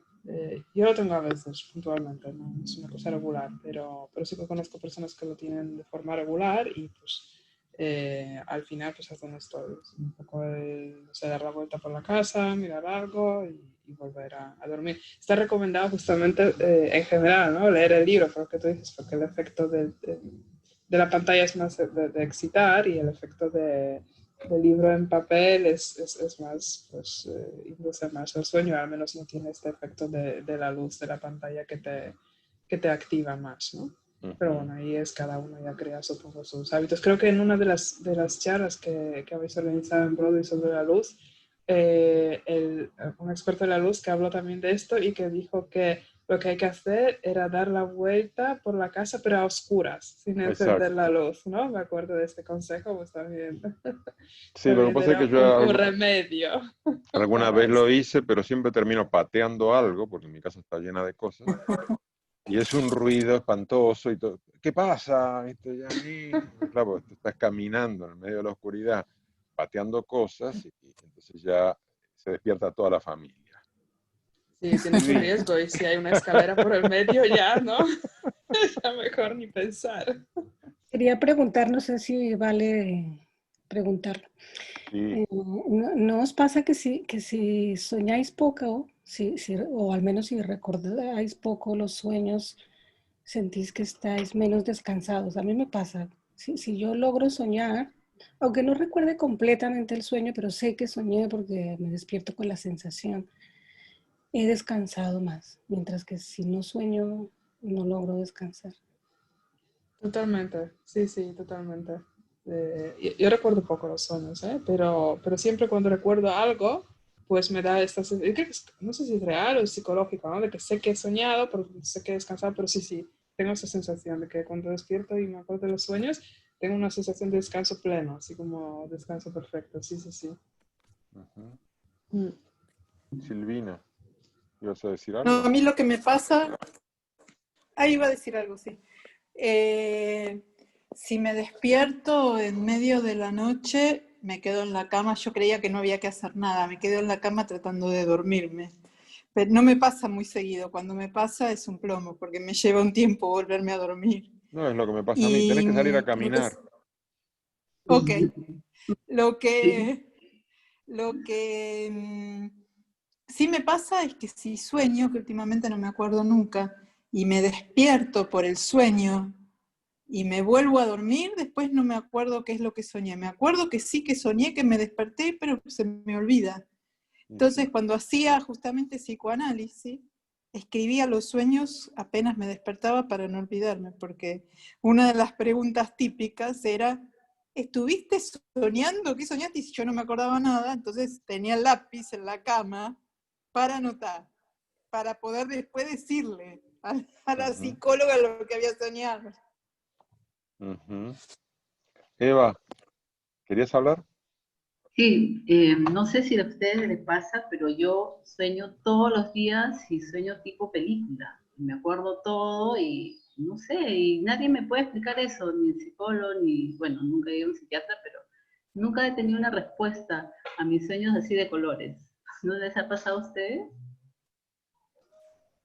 Pues mira, yo cuando era más joven, es decir, hace varias décadas, eh, soñaba fantásticamente bien, de colores y eran sueños buenísimos. Ahora la verdad que no me acuerdo de los sueños. Sé que sueño y a veces me acuerdo un pelín cuando me despierto, pero luego me olvido, por tanto no puedo contarte ningún sueño. No sé si son de colores, blanco, negro, no tengo ni idea. Se ha desgastado el sistema de proyección. Yo de algunos me acuerdo, son de color seguro, de eso estoy segura, pero sí me acuerdo solo de algunos, y normalmente de acuerdo muy a corto plazo. O sea, algunos que son súper impactantes, tal, sí que me acuerdo más tiempo, pero normalmente me acuerdo, pues, primeros minutos, media hora, tras despertarse máximo, y luego ya se va. Pero Ajá. la mayoría de las veces, de todas formas, me despierto y no me acuerdo de nada. O sea que... No, tanto como cada noche película, no. Así no, me ahorraría en Netflix, tal vez. Tampoco veo tanto, pero bueno, sería una forma, ¿no?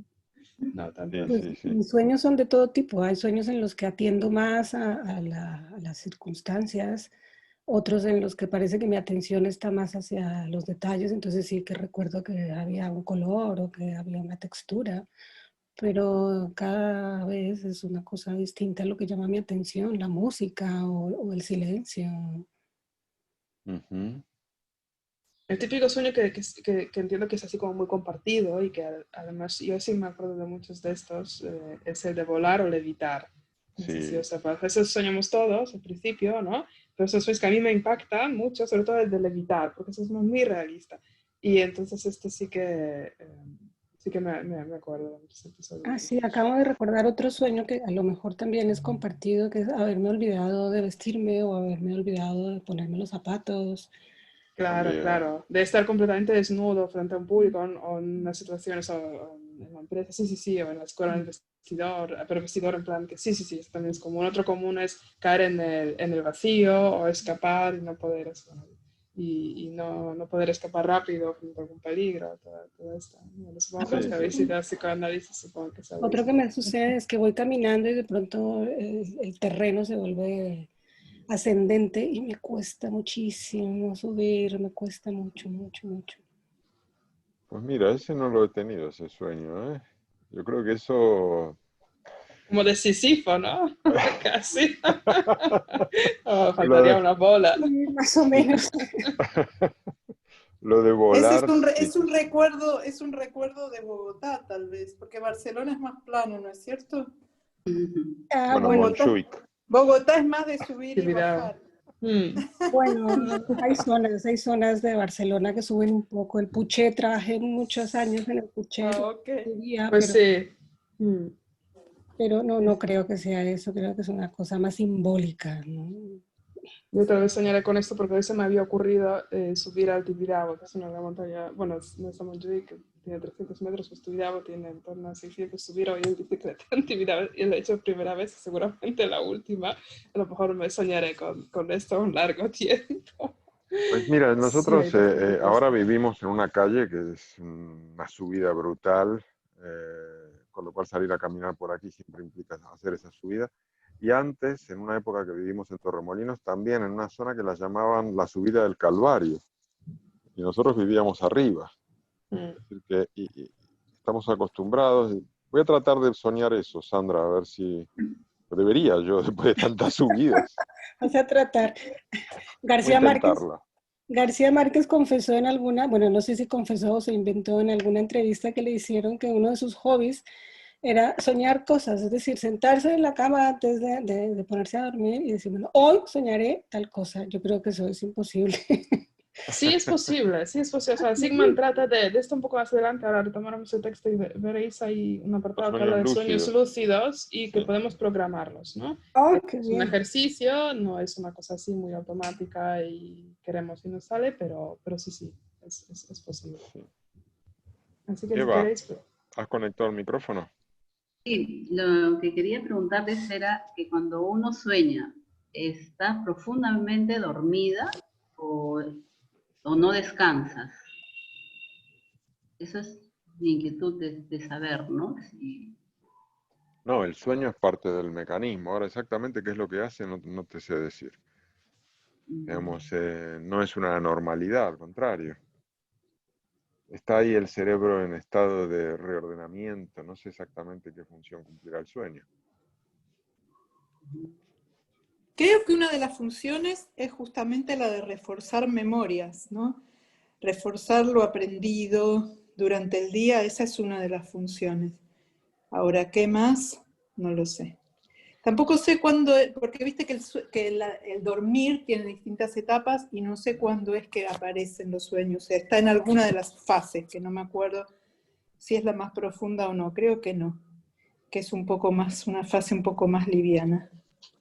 Mm. A mí, de los sueños, los que alguna vez me impresionaron más, que me hicieron despertar, fueron sueños en donde una persona muerta le escuchaba la voz como si estuviera al lado mío. Eso, porque en general yo no recuerdo voces de los sueños, uno recuerda las imágenes, pero no las voces. Yo por lo menos no las recuerdo las imágenes. Y las veces que me pasó de escuchar una voz, eso directamente me despertaba, porque era como un nivel de impresión muy, muy fuerte, Uh-huh. una memoria de la voz. Uh-huh. Sí, y fíjate que es curioso que un sueño impactante te despierte. Sí, bueno, muchas veces las pesadillas te No, despiertan. no, claro, pero lo que estoy diciendo es que es como que suena una alarma, ¿no? Es decir, No, a veces lo que me pasaba, últimamente no me acuerdo de los sueños, no sé en qué momento sueño de la noche, y como si no me despierto enseguida después del sueño, después me olvido, lo que sí muchas veces me pasaba era que como que mi conciencia se metía en el sueño y decía, pero esto no puede ser, esto es así, como preguntarme si estaba bien lo que me estaba pasando soñando. En particular, te digo, en relación a las personas muertas, ¿no? Pero esa persona, muchas veces me pasó eso. Sí, sí. Y eso me lleva a despertarme. Bueno, a mí me parece fascinante eso, me encanta, porque esa es una manera de recuperar a quien hemos perdido, ¿no?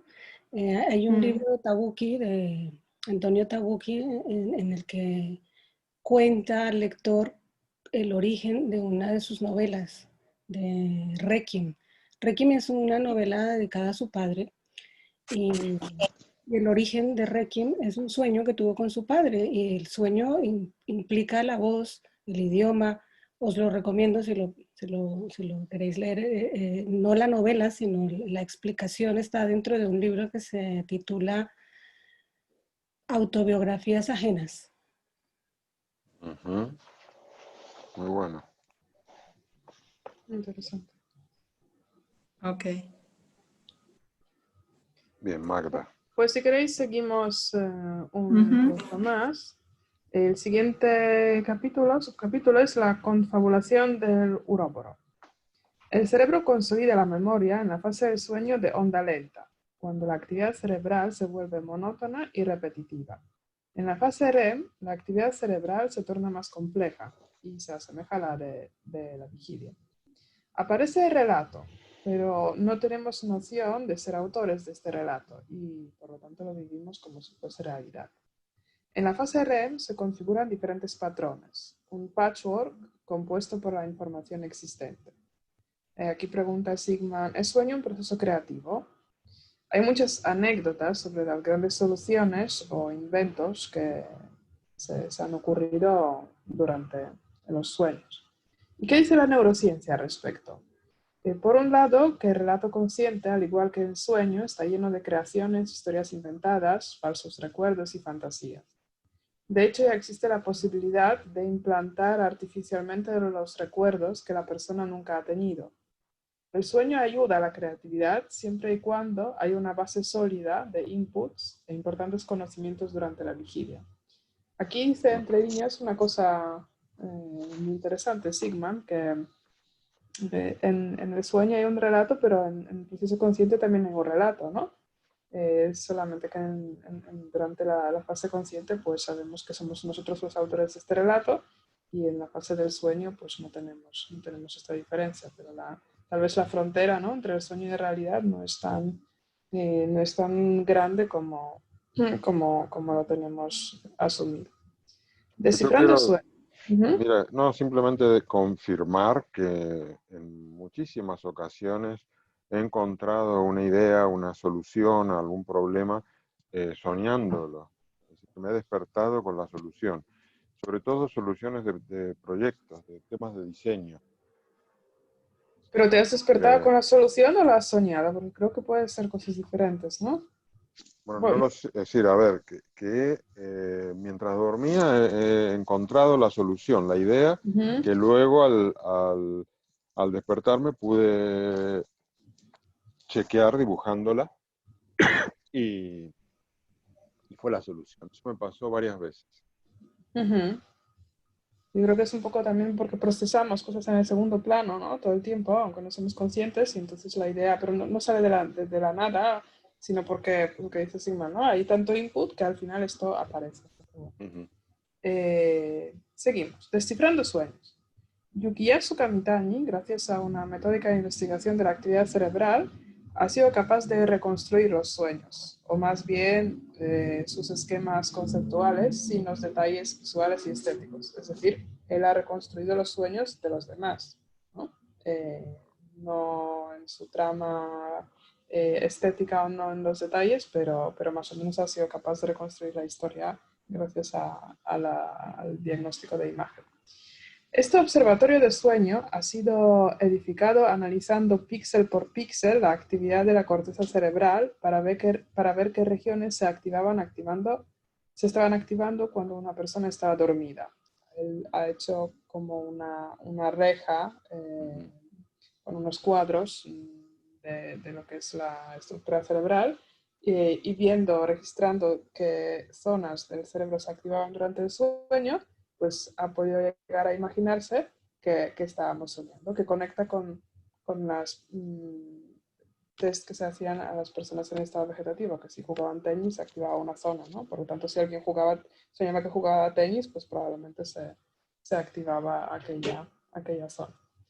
Sueños diurnos. La mayoría de nosotros perpetramos en nuestro interior un monólogo constante. Cuando una persona hace algo, se activan diferentes partes del cerebro y se desactivan otras, siempre las mismas. De hecho, no existe el estado en el que el cerebro no está haciendo nada. O sea, el encefalograma plano, en el sentido de que el cerebro no está haciendo nada, pues no existe. Nuestra atención está permanentemente cambiando de foco y se mueve principalmente entre el mundo externo y nuestro diálogo interior. Mientras el pensamiento deambula a nivel cerebral, está controlado por la llamada red default. Cuando leemos un libro y de repente perdemos la atención, en realidad no la perdemos de todo, sino empezamos a ver el texto a través del gran angular, observándolo de lejos. El sueño diurno no es un tiempo perdido, pero su coste a menudo resulta ser una pesadilla, despierta monstruos, angustias y temores. El sueño diurno se refiere a cuando desconectamos y cuando nuestra mente empieza a deambular y nos concentramos en el mundo interno, pero un poco como si estuviésemos soñando, ¿no? Gracias a una app de Dan Gilbert que audita los estados de ánimo para reconstruir el mapa de la felicidad, se ha comprobado que durante los sueños diurnos nos sentimos peor. Sin embargo, son indispensables para estabilizar el complejo sistema del equilibrio emocional, cerebral y cognitivo. Pregunto, ¿hacer deambular la mente es un estado de agradable desconexión o te provoca pesadillas? Yo tengo que decir que a mí me ha sorprendido, ¿no? Este diagnóstico de que hacer deambular la mente pues despierta monstruos. No lo he experimentado, vamos. No sé si vosotros. Yo tampoco, jamás, ¿no? Y me sorprende igual que a ti. Yo así repentinamente se me ocurriría todo lo contrario, es decir, que es una especie de relajación, de descanso. No me ha pasado nunca. Pues sin embargo parece ser que la gente se siente infeliz, ¿no? Yo creo Agredida por algunos temores cuando hace deambular. ¿Por qué? No, a mí me ha pasado alguna vez que al deambular con la cabeza vas a parar a un sitio angustiante, o de vacío de la vida, como de sinsentido, pero más en juventud, menos ahora. No me suele pasar eso.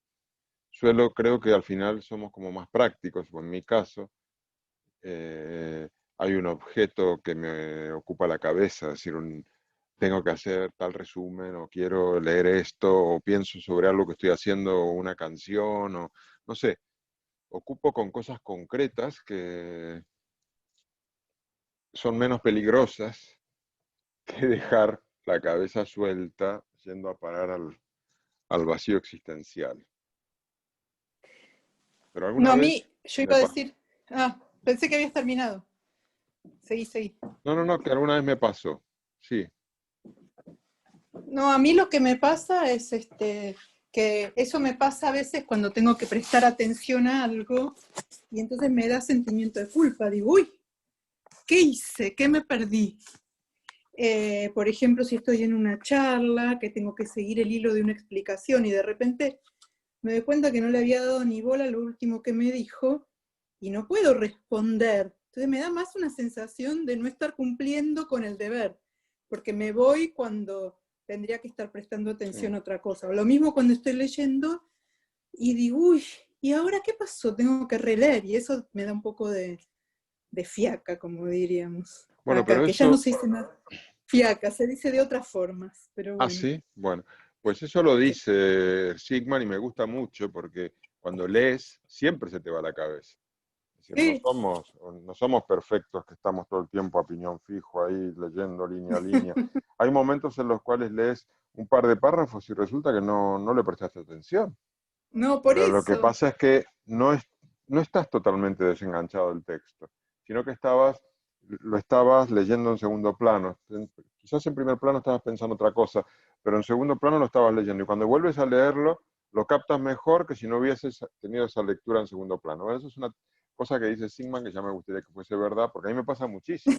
Me pasa Bueno, muchísimo y a mí dudo. a veces también lo que me pasa, estoy en diálogo con una persona y de repente me voy y digo, ay, que no me pregunte nada porque no sé lo que le voy a decir porque no sé qué estaba pensando, ¿entendés? No, Entonces, a mí totalmente.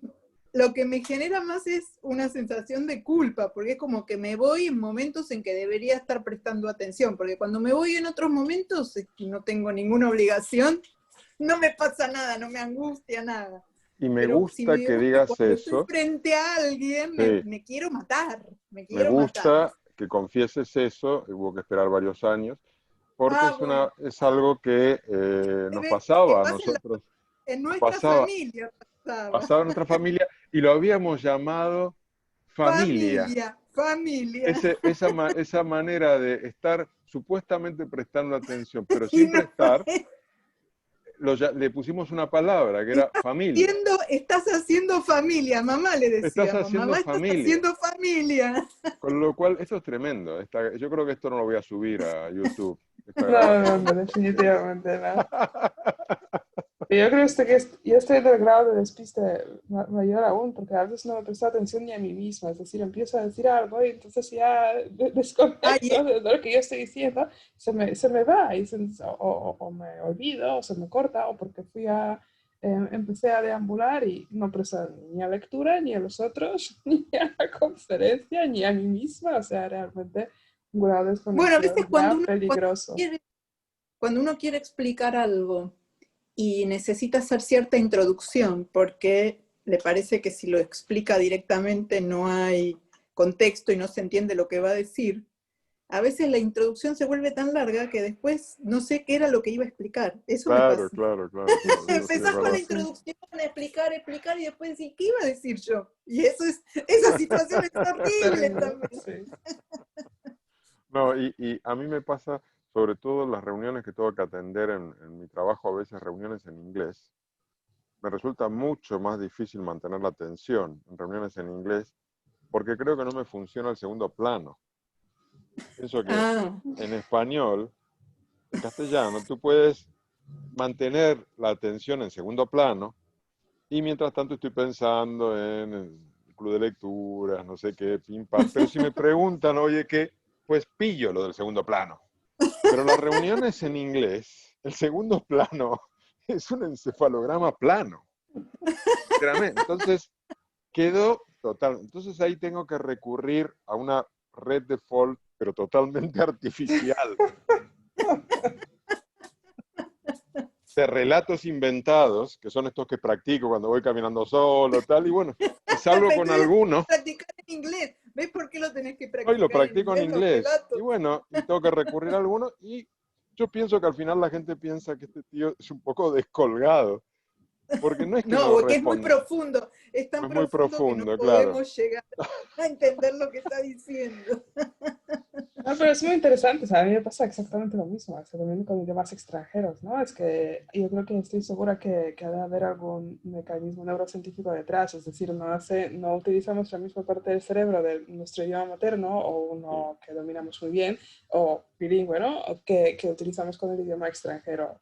Probablemente la atención, o sea, ya sabemos, luego creo que después cuando habla de cannabis, hablará de qué partes de la corteza se activan para mantener la atención. No tiene que ser la misma parte de sí, corteza para activar la atención. A lo mejor algo similar pasa con los idiomas, ¿no? Que explicaría por qué pillamos en seguro. segundo plano y no pilla en el idioma, digamos, materno y no lo pillamos en el idioma extranjero, Sí, seguramente. sí, sí, Seguro, sí. podemos hacer Bueno, la pregunta a en otro Sigmund. lugar, Si está no en te otro hago... lugar, está en otro lugar del Sí, cerebro. ha de estar en otro lugar. Ujú. Pero además el lugar que ocupa el lenguaje hablado materno es el mismo que ocupa el de signos de las personas que son sordomudas y se manejan con el lenguaje de signos. O sea, es un lugar que no tiene que ver con la audición, sino que tiene que ver con el lenguaje.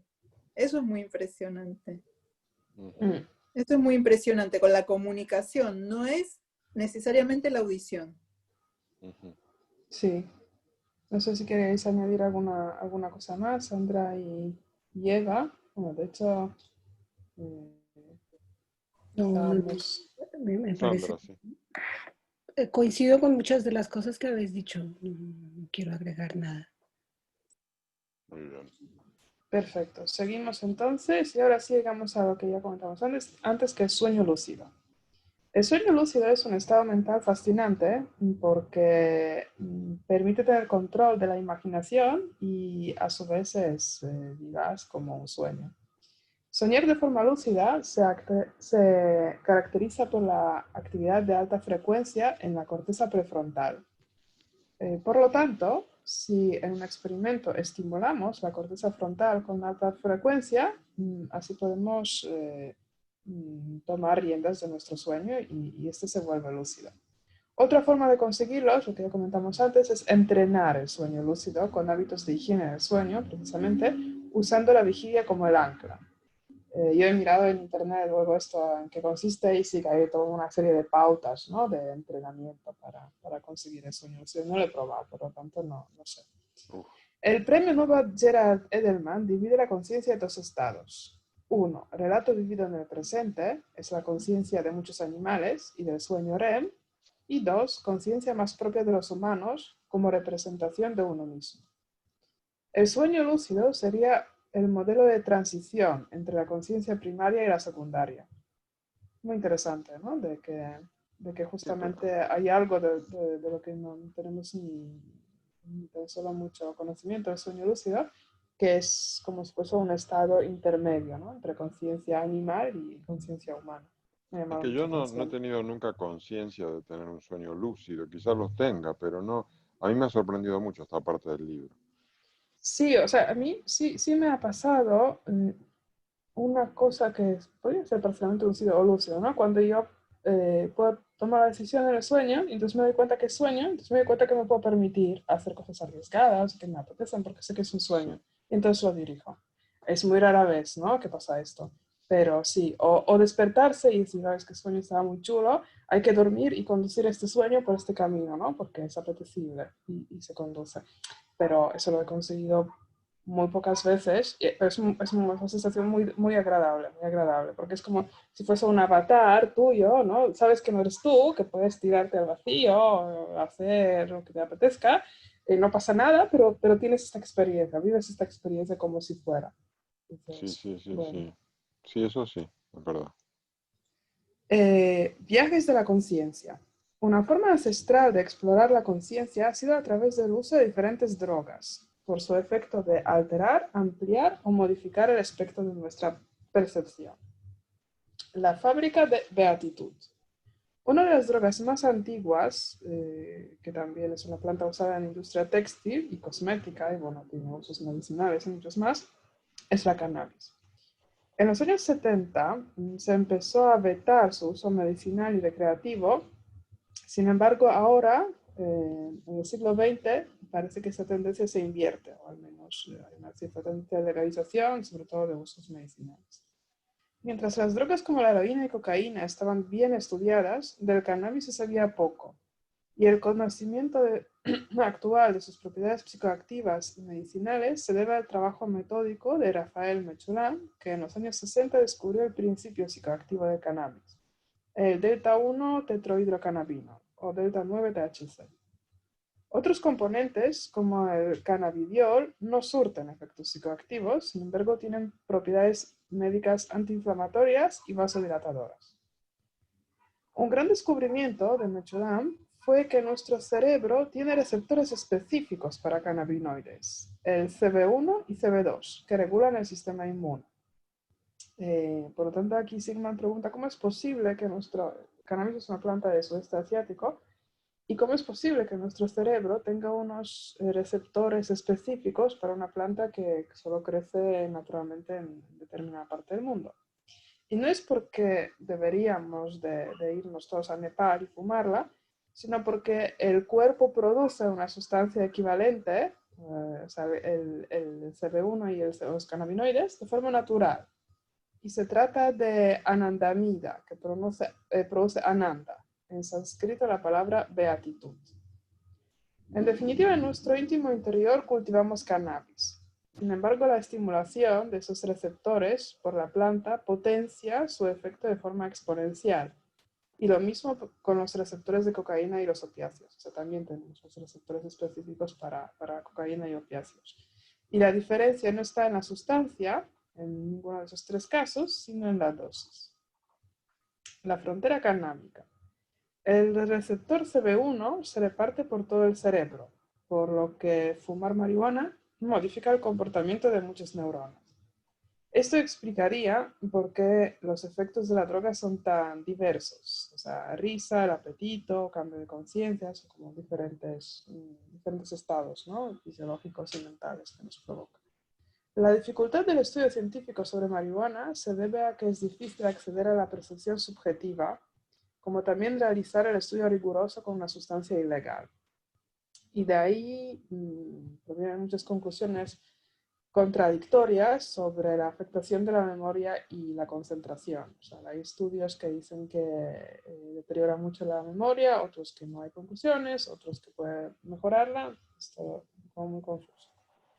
Las contradicciones también se deben a que hay muchos tipos de marihuana y formas de metabolizarla, por lo que existen diferentes maneras y grados de afectación. Claro, como es una sustancia ilegal, no se puede medir la dosis, no se puede controlar bien en un experimento. No son condiciones de experimento científico las que se dan para sacar conclusiones. Por lo tanto, o más bien, si hay conclusiones tan dispares, significa que los riesgos pues, no son tan universales, ¿no? Lo que sabemos con certeza es que hay un riesgo adictivo, efectivamente, y este sobre todo se da en edades tempranas, en los adolescentes o en personas con patologías psiquiátricas. Hacia una farmacología positiva. Hay una diferencia entre reducir el dolor y perseguir el placer. La investigación científica se centra en que la marihuana nos aleja de la normalidad, sin indagar si potencialmente nos podría ayudar a descubrir un mundo mejor. Con la psicología pasaba lo mismo. Su objetivo principal era devolvernos a la normalidad, quitar problemas, ansiedades y angustias. Martin Seligman y otros investigadores en su línea han cambiado el enfoque de la psicología para que también, además de quitar problemas, pues nos enseñe la ruta de mejorar nuestra vida. No tenemos por qué solo limitarnos a eliminar los malestares en psicología. Es una línea interesante y permite explorar si gracias a marihuana y sin ignorar todos sus riesgos y desventajas, pues podríamos disfrutar de mejores relaciones sociales, sexo o bienestar. Contestar estas preguntas tendría grandes consecuencias políticas, económicas y sociales. Y aquí a la pregunta, no sé si nos dará tiempo contestar, si pensáis que la barrera ética o política, la que impide a la ciencia investigar el efecto positivo de las drogas, más allá de sus usos como remedios medicinales, o sea que realmente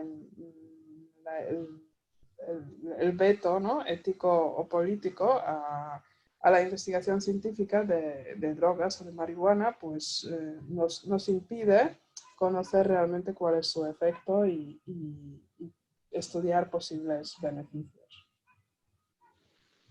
Pues a mí lo que me parece es que hay determinadas drogas que han caído en la categoría de drogas ilegales y que sufren esa condición, pero que hay miles de otras drogas legales con incluso mejores efectos que estamos tomándolas y que están mejorando la situación de mucha gente. Por tanto, lo natural sería que también estas drogas ilegales se pudiesen considerar si tienen beneficios para quitarles la condición de legal. Digamos, a nivel de drogas estamos a tope. Pues, leyendo el libro de Harari también, vuelvo a él, justamente este siglo en el cual uno de los objetivos es lograr la felicidad y se ha logrado, por ejemplo, controlar problemas gravísimos como la depresión y demás en base a la química, ¿no?, de las drogas. Por tanto, no sé por qué sigue habiendo esa penalización de determinadas sustancias.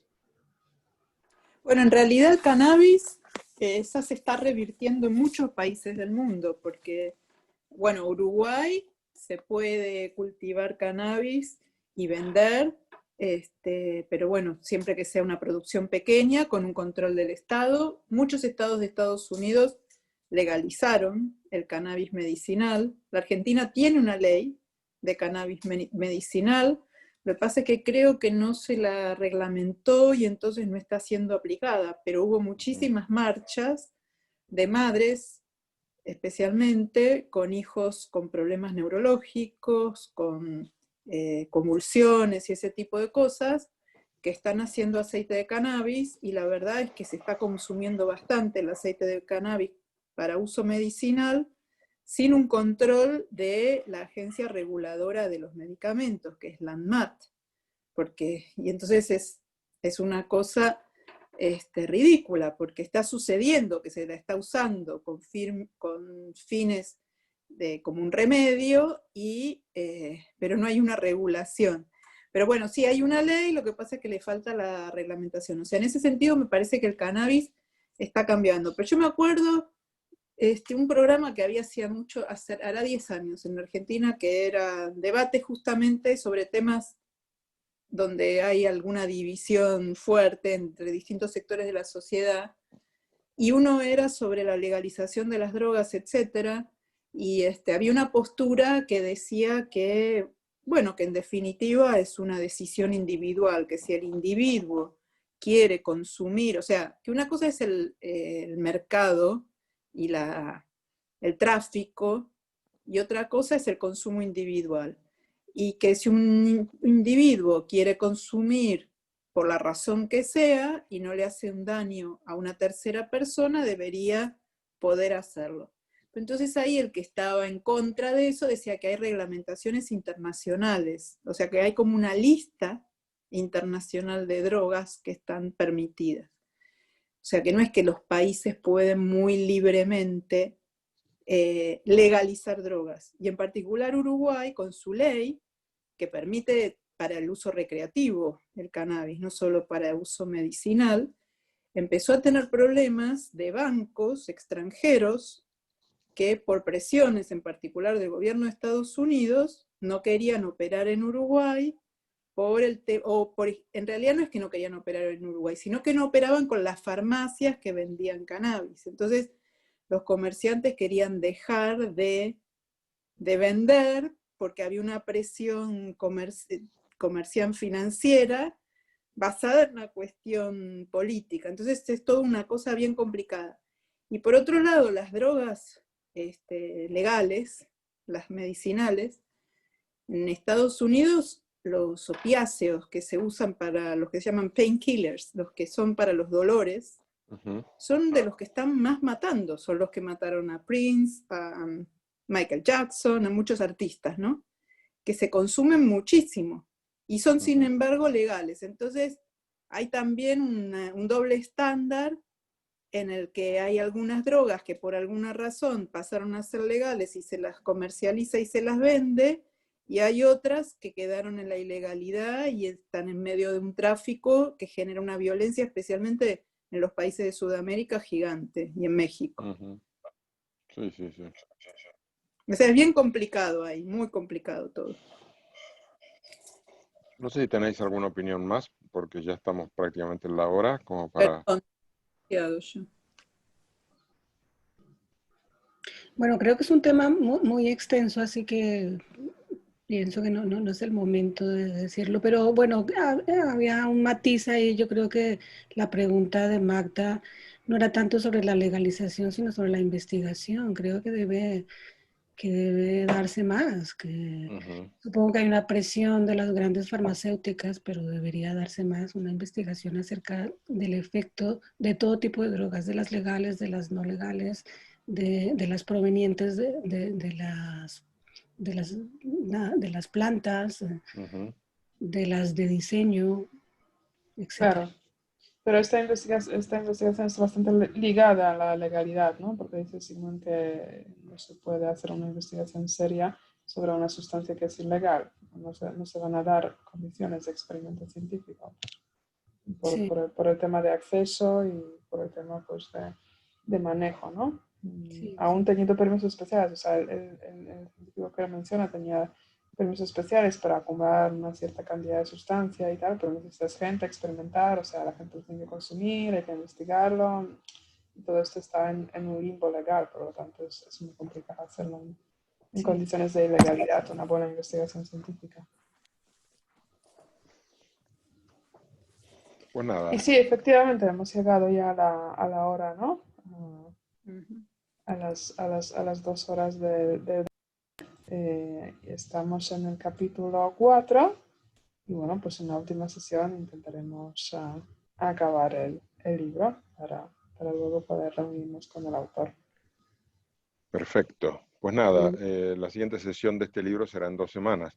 La siguiente sesión del sábado que viene es sobre la conquista de América contada para escépticos, de Juan Eslava Galán, a la que le vamos a dedicar, a este libro le vamos a dedicar 4 sesiones, porque es un libro gordito de 600 y pico páginas, y muy nutrido de datos, y muy ameno, la verdad.